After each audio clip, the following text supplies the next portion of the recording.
Firstly, we'd like to extend a warm welcome to Claudia Foreign, who's the founder and CEO of Democracy Next, a non-profit, non-partisan international research and action institute, which aims to enable institutions to adapt and adopt new forms of genuine democracy. Prior to this, Claudia led on the OECD's work on citizen participation and has designed the Permanent Paris Citizens Assembly, as well as the Belgium Citizens Council, which was the world's first deliberative body made up of people drawn by lottery. We're also really happy to have Dr. Oliver Escobar here with us as well. Oliver is a senior lecturer of public policy at the University of Edinburgh and also academic lead on democratic innovation at the Edinburgh Futures Institute. He works on participatory and deliberative democracy with a focus on political inequalities and the governance of the future. His work's been shared in over 50 publications, numerous training courses for students and professionals across the public sector and civil society. I'm sure many of you will have seen his work, particularly perhaps on the Scottish Climate Assembly. So I think without any more hesitation on our part, you've heard enough from us. Over to Claudia.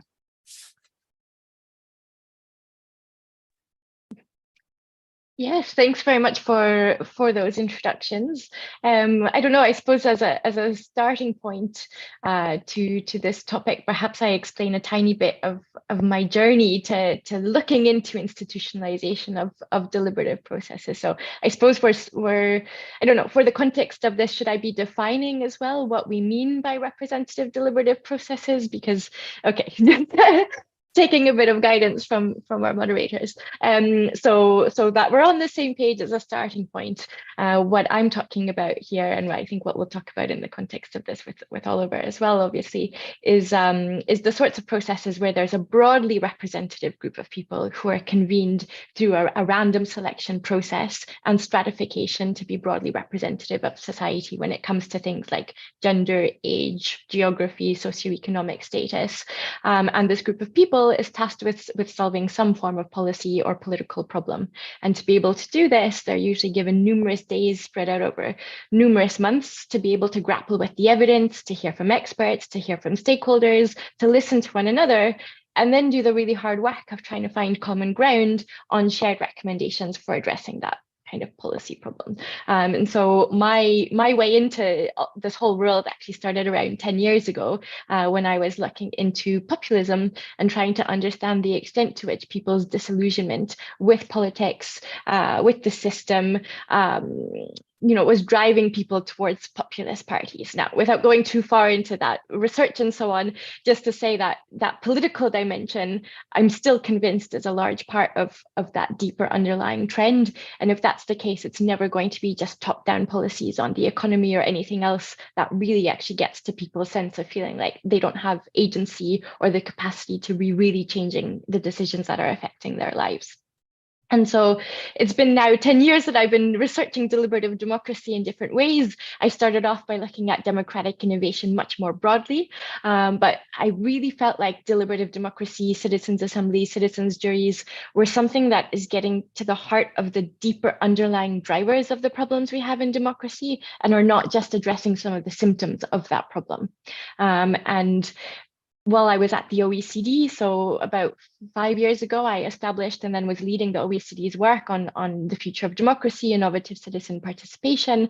This started off with a really in-depth look into the comparative landscape around the world, looking into hundreds of examples at all levels of government of the ways in which public authorities were bringing in citizens meaningfully into policymaking through citizens' assemblies and citizens' juries and so on. And so at this point, the most up-to-date database has 570 odd examples.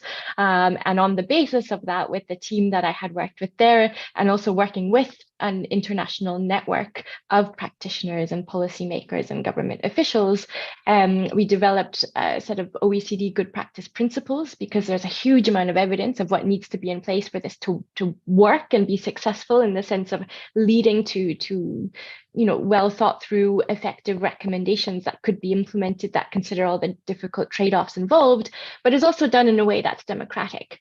So establishing good practice principles, we published evaluation guidelines that operationalize those principles in some way. And then the last paper that I had worked on at OECD before transitioning over to Democracy Next was precisely about the topic of what we're discussing today.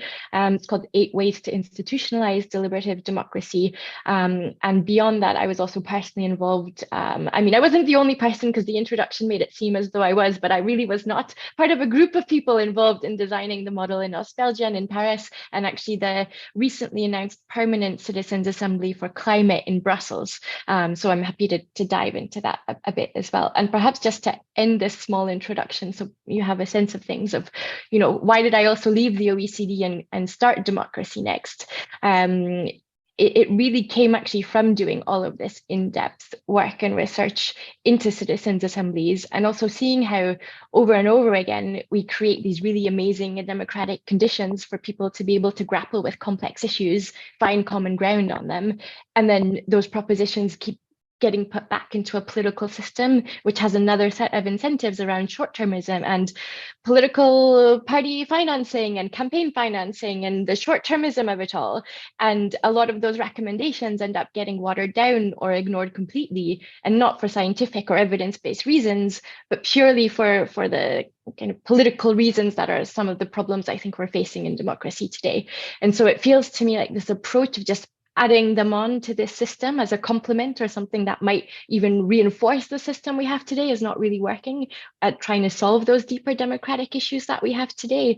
And so the mission of Democracy Next is to be really working towards designing and building new institutions, but ones that are actually empowered. So how do we actually shift the most power possible to citizens' assemblies? And that's also where the institutionalization link comes in, because that's not going to happen unless we actually start to create a legal basis for this, and then think about what does that entail in terms of accountability mechanisms and so on. So sorry, I think I maybe talked too long for an intro, but I think that gives a little bit of a sense of the trajectory and at least why I'm interested in these questions that we're talking about today. Thank you so much for that. Really, really fascinating. I'm sure so many of us on the meeting today have made use of those documents that you released at OECD, things around the good practice principles. I know I have many times, and I really enjoyed your reflections on the journey that you've made and the kind of clash between those two systems. So thank you for that. It was really helpful. And now over to you, Oliver. Thank you. Hi, yeah, it's great to be here. Thanks for the invitation. It's nice to have a proper lunch break, which we don't get that often in universities, do we? Okay, so so just building on Claudia, and having had the opportunity as well to learn a lot from Claudia's work over the last few years, and now I suppose what I want to do is to bring in some of the ideas around deliberative systems. And the first point to say is to recognize that the deliberative systems approach is an analytical approach. It was started by James Mansbridge and John Dreisig, John Parkinson, and a number of others.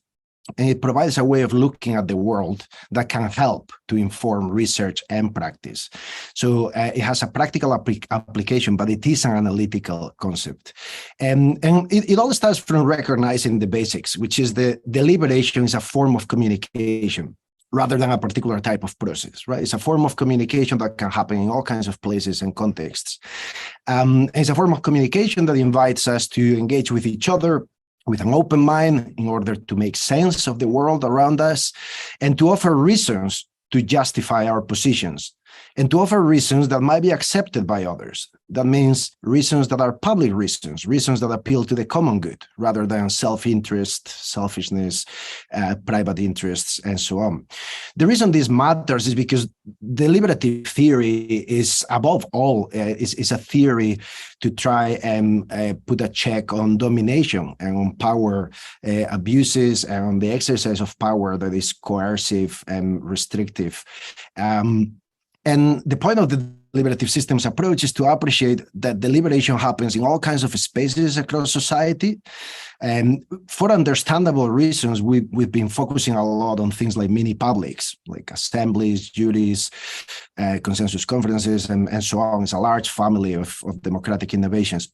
And we've been focusing on them because they are one of the few spaces where some of the ideals that we see in deliberative theory and research can be put to practice by carefully designing those spaces in a way that makes them different from the politics of a spectacle, the gladiatorial politics of the noisy public sphere. So they are very attractive because of that, and they can do a lot of interesting things. So we focused on micro forums, particularly in the last 10 years, more than deliberation at the scale. But the deliberative systems approach is about deliberation at a scale. And this is a point that democratic theorists will always repeat, which is that for deliberation to be democratic, it needs to happen at a scale, from workplaces to community forums, to policy networks, to civic and public institutions. And in that sense, deliberative systems are not something that you can fully build in terms of design, as an architecture for deliberative systems. You can build parts of it, you can develop institutional parts of it, you can develop infrastructure in civil society, but it is a concept to understand how deliberation unfolds across society. And you might be able to build a deliberative chamber, a citizens' chamber, things like that, but not necessarily others. For example, a social movement is not something that has that kind of purposeful design. It's much more spontaneous. But the deliberative systems approach is all about bringing in instances that might look non-deliberative in their surface, but actually play a role in public deliberation across the public sphere, such as social movements and protests do. Now, just to finish on the opportunities and the risks of the deliberative systems approach and some of this thinking about deliberation at a scale, and we might come back to the role that assemblies and mini publics play in this. I think they can play an important role, but they need to be part of an ecology of deliberative practices across other parts of society as well. Part of the risk, I mean, one of the first things, the obvious thing to say is that deliberation is a very demanding practice. It's a very high standard of communication. And it's almost like a muscle, and it's a muscle that has been suffering from some atrophy in our societies. It's not a muscle that we exercise or we have opportunities to exercise frequently enough. But once you start to exercise it, it develops, and it develops fast, and it becomes strong. But it is a very high standard of communication, and is reliant on skills that are unequally distributed across society. So we need to work very carefully and recognize that, you know, some of the rhetorical and discursive skills required in deliberation are unequally distributed, and therefore we need to be mindful of how we bring and open up that space to accommodate and address that. And then the final point, you know, in a way, well, the final point on risks, and then I'll say just a quick thing on opportunities, is that not everything is a matter of discourse. Not everything is a matter of deliberation, right? Social material conditions matter. The conditions of possibility to live democratic lives are basically, their foundation are social material conditions. And that has to do more with other ideas that perhaps need to be put in conversation more purposefully with the deliberative theory and practice space, like the commons, the space of community ownership, community development, community empowerment, community wealth building, and so on. And in that sense, you know, we need new foundations for economic life as a basis for new foundations for democratic life. And I don't think you can have a non-elitist deliberative democracy, because you could have a deliberative democracy without having citizens involved at all, right? There are versions of this that are elite-driven deliberation. You cannot have a non-elitist deliberative democracy without participatory democracy. And you cannot have a participatory democracy without a participatory economy. That will be my core argument. But this is a key, this is a chicken and egg kind of situation, because, you know, can public deliberation bring about better social and economic conditions that in turn enable better public deliberation? And, you know, in the meantime, we need to keep going. And the opportunities, especially with the deliberative systems approach, is to realize that deliberation is happening and must happen all around us, from families to neighborhoods, workplaces, community organizations, online networks, sports clubs, churches, you name it. And that properly connecting those instances with the exercise of power is the key for the theory of change that underpins the deliberative systems approach. And I'll stop there. Thank you. Thank you so much. That was fascinating. Though I am going to quibble with your definition of what a lunch break is, because it shouldn't be doing a seminar. But thank you very much. And I think before we hand over to our audience, who I know, just to give them a few more minutes to think of some questions, we're going to take advantage of our privileges as host, if that's okay, and ask a few questions ourselves. And the first one for me is for both of you. And I know you've touched on this in your arguments really convincingly as well, and I really like what you were saying, Claudia, about the sort of, you know, the way that a political system will clash with a deliberative system and how they have different influences. But could you summarize for us and for the audiences, why is institutionalization better than what we have now? Yeah, I mean, I think that's a really a really good question. Yeah, sometimes it feels like, do we really need to explain what's not working with what we have today? But I don't want to take that for granted. I mean, I don't know. I feel like I am one of those people who was really disillusioned with how we're taking collective decisions as a society today, and I completely share what Oliver was saying, his view on the fact that it's not just about the government institutions. So this is not something I went into in my introduction, but actually at Democracy Next, we're not just doing work around the thinking of, like, you know, democracy and government in the sense of like parliaments and so on. Of course, that's one part of it, but we're also thinking about how to bring in these principles of citizen representation through random selection, of deliberation, of participation into the governance of other types of institutions that have an impact on public life. So, you know, like Oliver was just saying, like schools and universities and as local associations and churches and so on, but also other public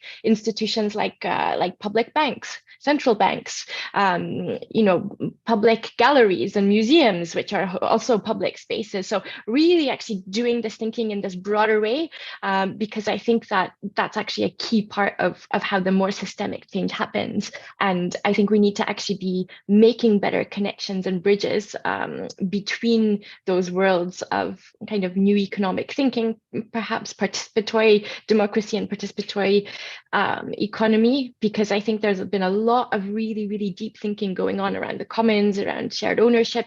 But I also feel like what's missing in a lot of those discussions is actually putting into question the governance of those institutions. So there's a replication of, you know, elections-based, voting-based models in the most, like, quote unquote democratic of those institutions. And I think actually this whole opening up of questioning that the paradigm that we're in, like, to me, institutionalization is one aspect of really trying to move to a next democratic paradigm that would have a whole other set of different principles at its heart, recognizing that everybody has and should have agency and dignity of being involved in shaping the decisions affecting their lives, that everybody is capable of this, and that if we create the conditions and we take turns having those responsibilities and opportunities to be governing together, that's actually when we start to achieve that more systemic and fundamental democratic change, because it's not going to happen with one-off citizens' assembly. And I think beyond even just thinking of institutionalization, I think the real question is about power. So Oliver also brought up this word earlier, but I really think that's at the heart of it. How do we actually shift where power lies today? Who has it, and how we are taking those decisions then?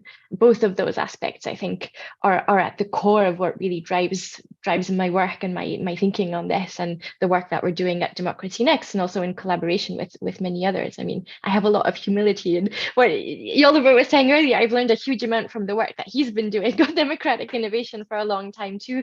There's a big community of people who are doing some deep thinking, but also deep work and action to be making this change happen today. So yeah. Thank you. That was really helpful. And Oliver, do you want to follow on? Yeah. Just adding a couple of things. So, I mean, in one way, we should probably recognize that in theory, we already have institutionalized forms of deliberation, right? That's what parliaments and governance boards, etc., are meant to be, right? But they tend to be elite driven.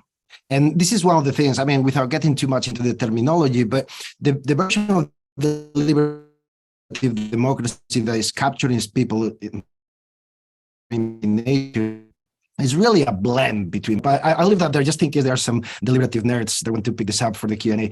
But it's important to say that in theory, we already have these things, but they don't really quite, they are not set up to foster the deliberative qualities we're looking for.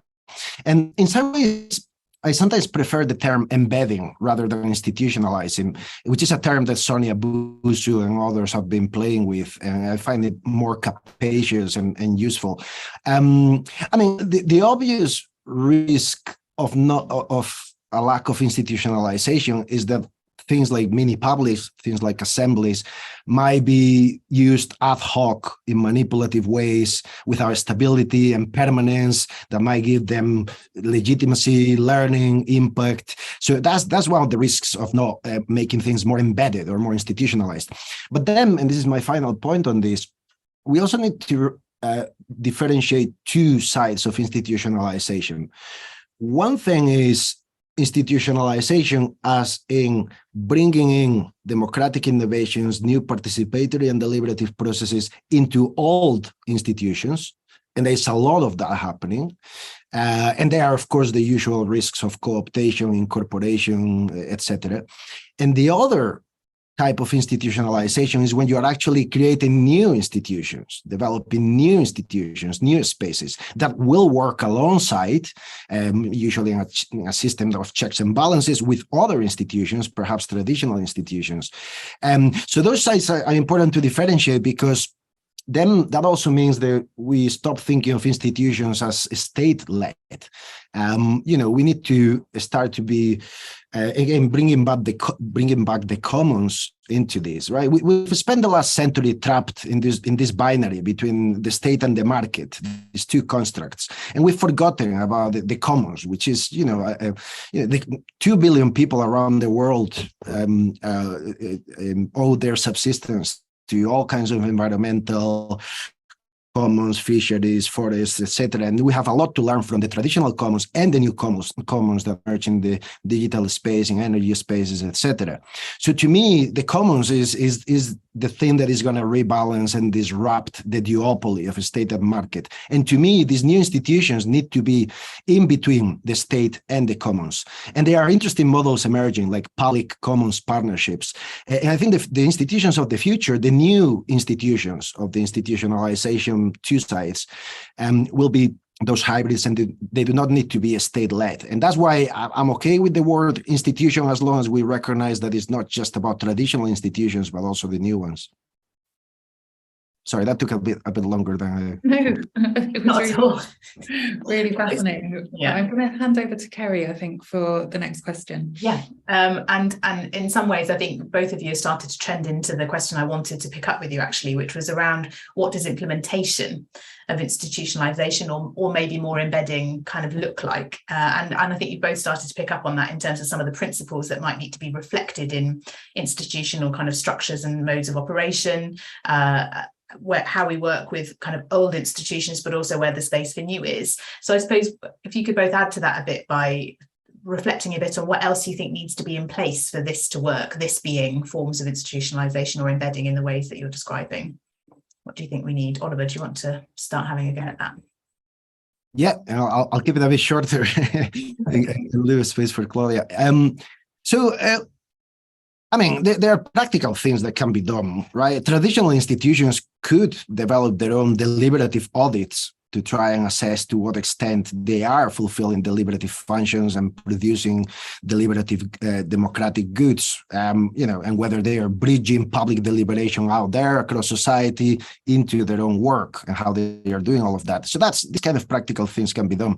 But then the thing I want to emphasize is that embedding, institutionalization is less about an abstract way of designing systems and structures, and it's more about people, practitioners in all kinds of front lines of democratic innovation, doing things, making connections, building alliances, carving up a space, often within traditional institutions. And we tend to call them internal activists, people who are really trying to make a space for these new ways of working and doing. And that is the key. I mean, anywhere where I see progress in terms of embedding and institutionalizing, what you will find is these key brokers, facilitators, entrepreneurs, whatever name we want to use for them. These sort of political workers, really, although many of them are civil servants and they might not like that label, but political workers who are trying to open up a space for this.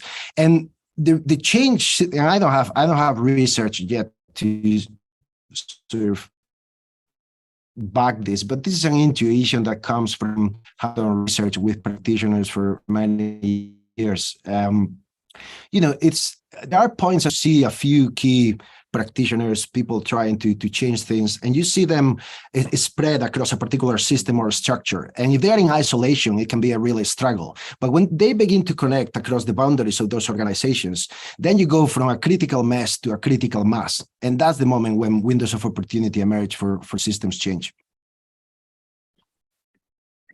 And perhaps I build on what Oliver has said through talking through maybe more concretely one of the examples I've been involved in, so it also maybe feels a bit less abstract of what we mean by a permanent citizens assembly and so on. And this actually picks up on something I wanted to add to the last question of why institutionalization too, because what institutionalization has also done has opened up new roles that citizens are playing through these sort of deliberative assemblies too. So beyond just being brought together to come up with well thought through proposals for a specific policy problem, also having an agenda setting role, also having a role of oversight. And I think this is something that we've seen coming through the different institutionalized models, which are taking this more systemic approach as well. So to explain a little bit, perhaps the new Brussels Citizens Assembly on Climate that was just announced. So the thinking about this, just for a bit of the context before I explain how it works, was that, in many ways, a lot of the climate related policies, a lot of targets and a lot of decisions are taken at the COP level. And then there's a whole other set that are decided at the EU level across the EU member states. Okay, how are we going to take these on board, which filter down to national level. And then there's still nonetheless a lot of room by the time you get down to the local, more regional, municipal level as well. And those are often the hardest political questions of like, okay, well, we've already decided in some ways that we need to, make sure that every home within this city is insulated within the next 5 years. But how do we actually make that happen? So there's a lot of really tricky and very political questions that are still kind of left for political discussion and deliberation.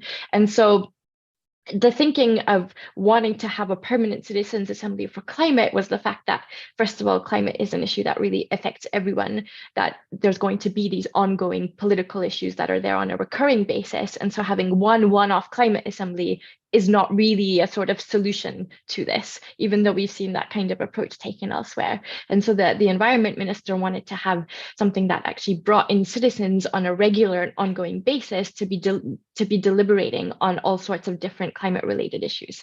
And so the core of the Citizens Assembly is a group of 100 people who are randomly selected from amongst Brussels residents, and they deliberate on a climate related issue. So the exact timing of the length of this is determined by what the issue is. But they work as a classic kind of citizens panel in some way. And I mean, going into some of the nitty-gritty details, like actually it's sort of almost broken down into 3 citizens panels, because they'll usually be working on 3 different topics with 3 subgroups of that 100 people who are selected. So this is like the core mechanism of it.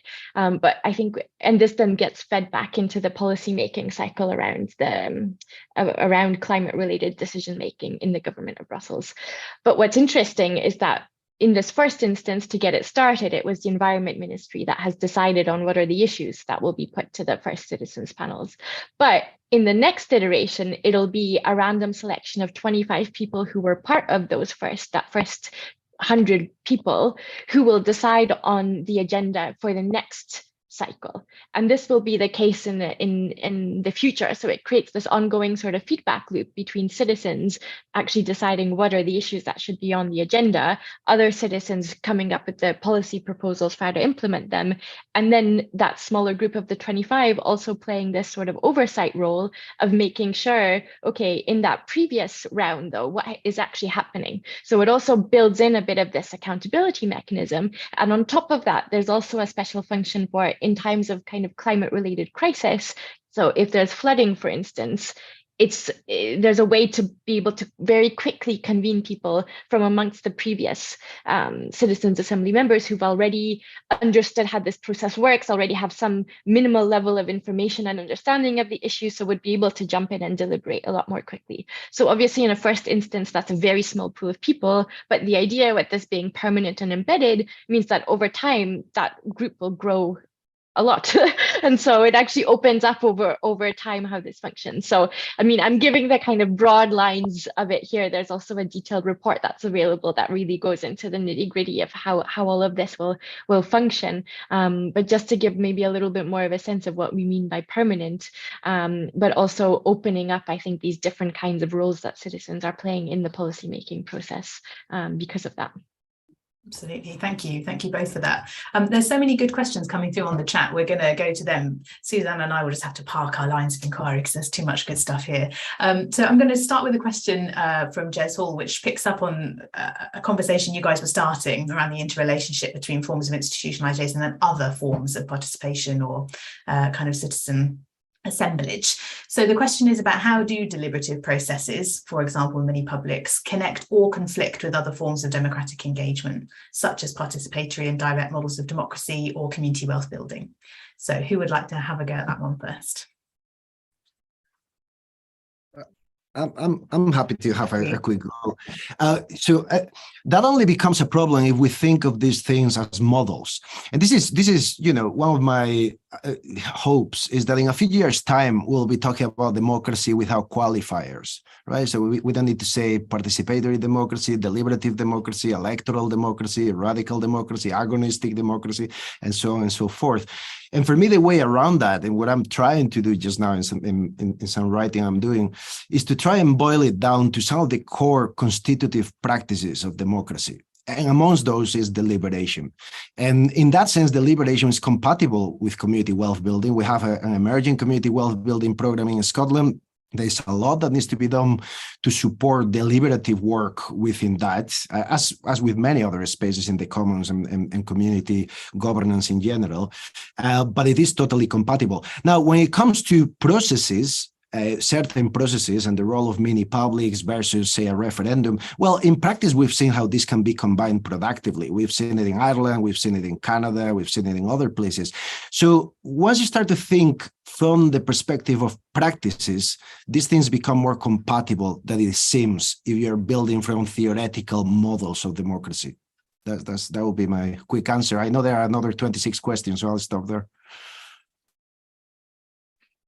And I largely agree with that. So I'm not going to go into the small differences, and perhaps we leave some more time for other questions to be answered as well. Okay, well, thank you for that. So I think the next question, there's one from Nikki Wilson, which is on, is there any evidence of long-term increase in trust and engagement in democratic processes through institutionalizing deliberation? Well, given that most of these examples are quite recent, I think that the honest answer to that question is we don't have that evidence yet. I think some other bits of research point to why there's a reasonable hypothesis that that would be the case.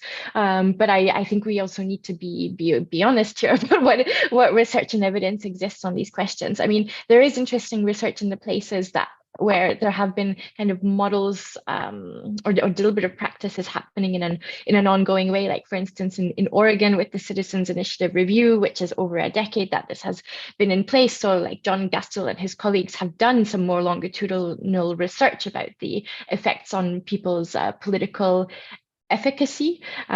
Interesting findings actually both on the people directly involved in the processes as well as the people who are aware of them and use the information provided by the Citizens Initiative review panels to inform their own voting choices. So I'm not going to go into the details to explain this, but just to say that there is actually research from some of these contexts out there which show that there is an important impact. I would say that there's also more, I don't know, qualitative, but also maybe more anecdotal findings that I'm aware of, in the sense of having spoken to many people who are both practitioners, ministers, also people involved in these processes as members, to know that this has a really transformative effect on people who are part of them. So we know that many people who have never voted before, have never been part of a political party, or have done a consultation or town hall meeting or anything, because of the random selection process, actually come into these processes. And we also see that it really ignites, kind of activates people's sense of agency, and people tend to get a lot more involved in their communities.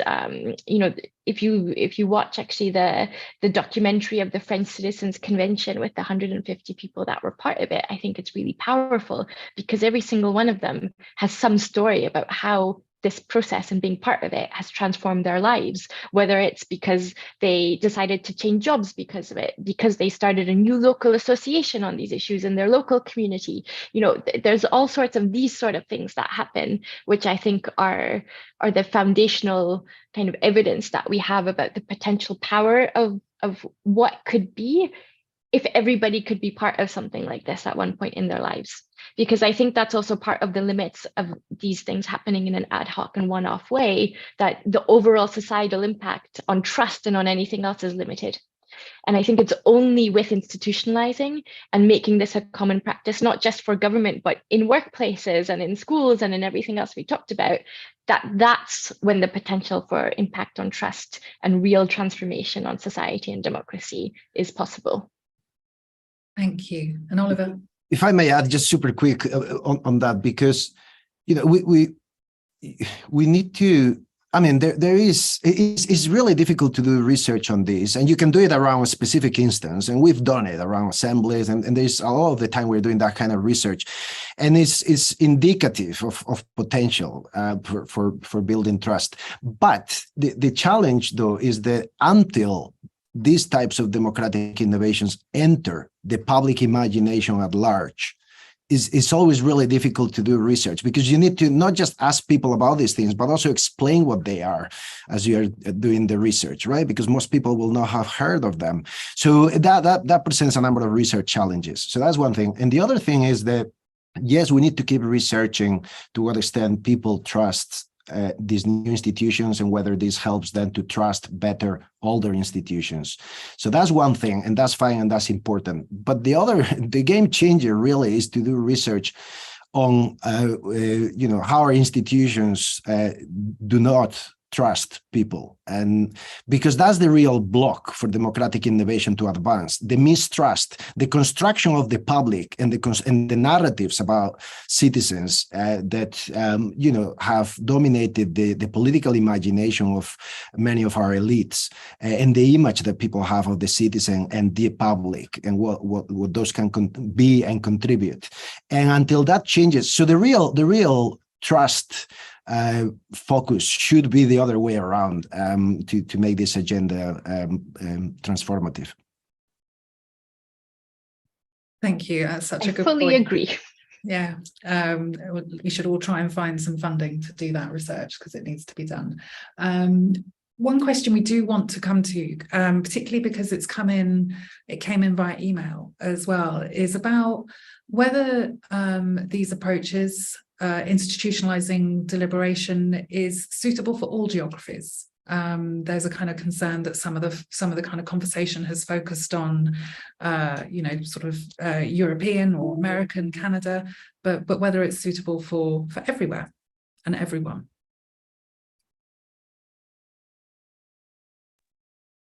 I'm happy to jump in on this first.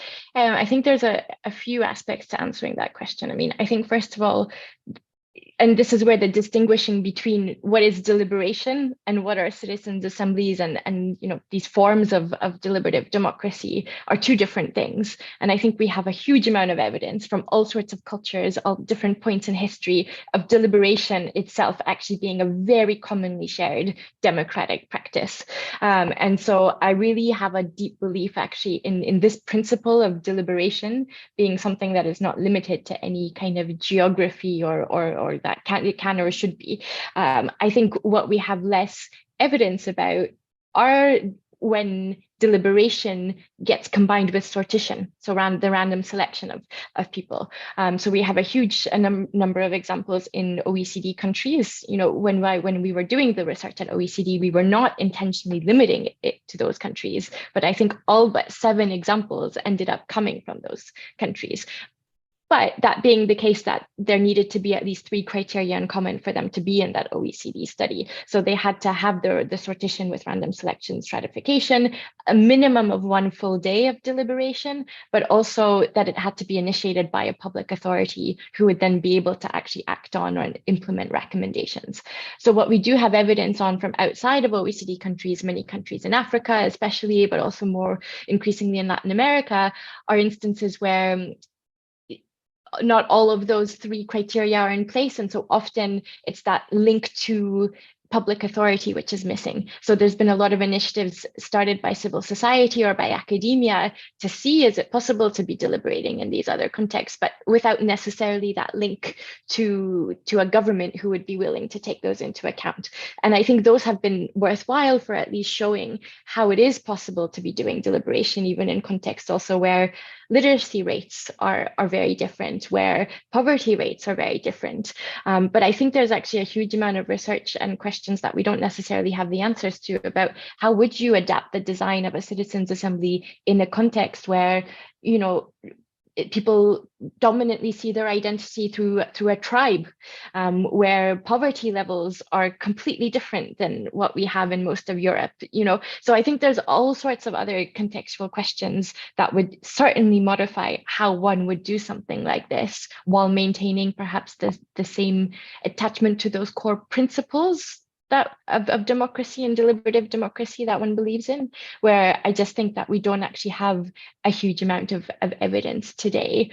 But I personally feel like there's, as someone who really believes in the principles of political equality and people having agency and dignity and that they should be able to have an impact on the decisions affecting their lives through a deliberative way, I think that we should be exploring this more. Somewhat long answer to that question, but it's a really important question. And I don't know if Oliver has some things he wants to add to that. 2 quick thoughts, because this is going to be a key question for the next few years as we see the expansion of all kinds of democratic innovations, including deliberative many publics. And I will probably go even farther than Claudia and say that yes, deliberation is indeed a core social practice that is as old as humanity, and arguably, we could argue that that it is what made us human. Is one of the core practices, language mediated practices that made us human. And then how that gets sort of assembled through councils or all kinds of assemblies of all kind. This goes back. That was the first form of democracy. We can go back as far as 3,000 years, and no, it didn't start in Greece. It's a global story. It's not a Eurocentric story. It doesn't belong to the mythology we've inherited from Greece to the French Revolution and so on. That democratic story is changing, and it's good that it's finally changing. So the instinct and the principle that communities should have the capacity and opportunity to govern themselves is as old as any form of anti-domination that has emerged throughout history. So to me, these things are, geography is not a limit, but also I think the only limit is the artificial geographies of our current political systems. The nation state, for example, which is absolutely incapable of dealing with transnational and global issues, or at least so far. But let's hope for the best. If I can just come in on the back of that quickly, because I think it's really interesting, because I think actually the work we're doing at Democracy Next now, by trying to think about, if we actually gave citizens' assemblies more power and how would that work and so on, as you start to untangle those questions, it actually puts into question a little bit these, I like the word you use, the artificial geographies actually of the nation state, of regions, of localities, because these are different kind of administrative layers that we've built up over time and have evolved, historically for different reasons. But actually, once you start to put into question one part of how the system works today, it really makes you start to question other elements of it, and also other elements related to citizenship and who should even be part of the deliberations. Because most of these citizens' assemblies, it's not just actually citizens in the meaning of the word related to what passport one holds, but citizens in that broader civic sense, meaning everybody also living in a place is able to be part of them. And so if that's the case, what does that mean for citizenship? And so anyways, I just wanted to say that actually, I think these questions of institutionalization, once we start to follow through the bigger logic of them, actually open up a whole host of political questions that make us really challenge our own norms and assumptions today. I think that's right, and I was going to add to that as well. I know we don't have time to talk about it, but it seems the other layer of that as well is about not just who's deliberating, what's being deliberated, but also in what ways we're understanding the kind of value and the input to that. So when we're thinking about kind of Western or Northern contexts, and this is a question that has been asked, and there's obviously the potential there for very different ways of talking together about policy issues and how life is experienced, and the ways in which there are different schemas in the world which are non-Western, which also are how people interpret and live their lives. For example, in kind of Indigenous or Aboriginal contexts. So how they get incorporated into the normative systems, even though they're the ones also being interrogated through the work that you're doing, I think is another axis which, as you were pointing to, Oliver, I think becomes extremely and increasingly relevant and critical in following through on some of the work that you and others are doing. We've had so many questions and we have so little time. We need lunch breaks, which are 2 hours long. This is what we need to do now. But in the interest of making sure that everybody goes at one, which is the plan, I'm going to ask you 2 more questions, which I'll ask for brief responses on. And I'd like to also point out that we're collating all the questions, so we'll make sure that they kind of get seen and considered as part of this and future seminars. So the question I've got for you is about who participates. This is an amalgamation of questions which have come from different people. So somebody's asking about whether institutionalization and forms of embeddedness are for adults or whether they're for other age ranges, kind of children and young people in terms of deliberative features, and combined with that something about our focus on sampling criteria with representativeness and looking at kind of demographic criteria as opposed to other forms of experience, and whether that could alter over place. And the final part to that, I'm amalgamating here, is what's the risk that these processes are dominated by those with the time and capacity to deliberate when we're thinking about who's there and whose voices are heard. So any brief reflections you have across those would be really welcome. And then one final question before we end. Yeah, I can have a quick go. I didn't catch the second one, so you might need to, but I can take on the other. What was the second one about? The second one was about how we sample. So when we're thinking about representativeness, we tend to go to demographics and we focus on age and gender, but there are other ways in which we understand, obviously, kind of human experiences and makeup of society. So yeah, what might be important there? Yeah. So super quick run through those. Let me boil it down to this. On children and young people's participation, we now begin to have many examples. I mean, Scotland's Climate Assembly work very closely with the Children's Parliament. And in fact, the Children's Parliament members who took part and worked with the Assembly changed the Assembly and changed how the adults approach their task. They were really influential. Now, but the thing is, there's a broader principle here. Children, the exclusion of children from public decision-making is the last acceptable exclusion. We have many exclusions in our political systems, but most of them have become unacceptable, outlawed. In practice, that's a different matter. But when it comes to children, they remain systematically and systemically excluded. So that has to change, and it's beginning. There are a lot of people working to change that.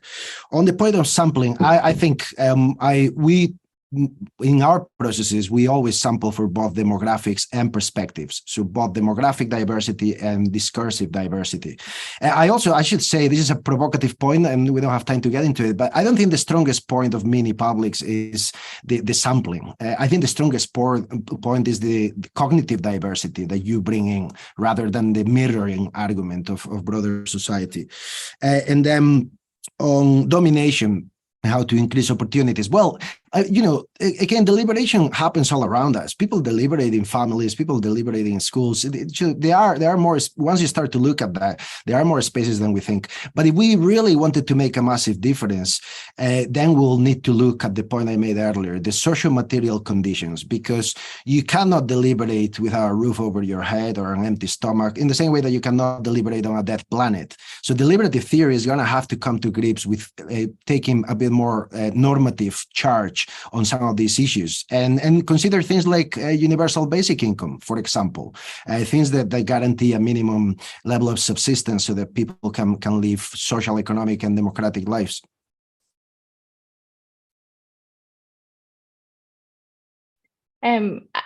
I won't repeat what Oliver said because I completely agree on the children and on the sampling criteria, on the kind of mitigating the risks and making sure that actually this is as inclusive as possible. This was actually a big focus within the OECD good practice principles as well. So, it's actually not rocket science. Like, we know that if we pay people, if there's childcare provided, if there's transport provided, if there's accommodations made to make sure anybody with a disability, if we enable people who don't speak fluently the language that's the main language of deliberation to come with an interpreter, like as a buddy, all of these sorts of things actually make a big difference to actually making it inclusive. And if we follow those sort of design principles, I think that already makes a big difference. I think the next step beyond that, which we're only starting to be thinking about now and seeing, the first things happening, are related to, how do we really make this inclusive and take that next step to making this a normal part of democracy and not something that's also just happening on the weekends. So for instance, in Belgium, I think it's the first country where there is the national law that's now being deliberated that would give people basically the same rights as for jury duty if you're selected for a citizens assembly or citizens panel, where it can take place during the week and you have the same rights to your job protection and other things to take up this civic duty. I feel like these are the next set of considerations actually for if we really want to make this something that's part of our democratic institutions and infrastructure. Those are the sorts of things that also need to change to actually make that possible. Thank you. Yeah, quite agree. And if we'd had time, I think that was going to be one of the questions we were going to ask, is how do you get people to make time for this? How do you make it more inclusive? So maybe another seminar in the future for that, and we can go into that in more detail. But I love that. That was such a fascinating discussion, and it was just such a pleasure to hear from both of you. So I think it only really remains for us to say thank you for joining us this lunchtime for this conversation. So thank you to everyone, all the participants who joined us to listen in, and thank you to Oliver and to Claudia for sharing your expertise, your experience so generously and speaking so passionately about such an important issue. So as for next steps, there's a few things to look out for. The first is that we'll be writing up our reflections on today's conversation, including the questions that you've asked, some of which didn't get answered, and sharing these. And so we look forward to hearing your thoughts in response. And we also, just to acknowledge, we've seen a few questions about technology and the role it can play in the questions and answers, which is a very neat link to telling you that our next seminar is coming up on the 25th of January. It's going to be at 5:15 p.m. UK time. So please note the change of time. It won't be lunch. It will be like late afternoon cup of tea type thing. And we'll be exploring another dimension to deliberation for all, which is a focus on what technologies and future thinking might we need to scale deliberation up and make it more embedded in our societies. So we're going to be joined by Alice Yu from the Deliberative Democracy Lab at Stanford University, and Kat Tully, who's the director of the School of International Futures, for that conversation. So we really hope you can join us, and look out for invites landing in your inbox soon. So just to echo my thanks to Claudia and to Oliver for your insights and conversation today, and to you for your questions and answers, and we'll see you soon. Thank you. Bye-bye.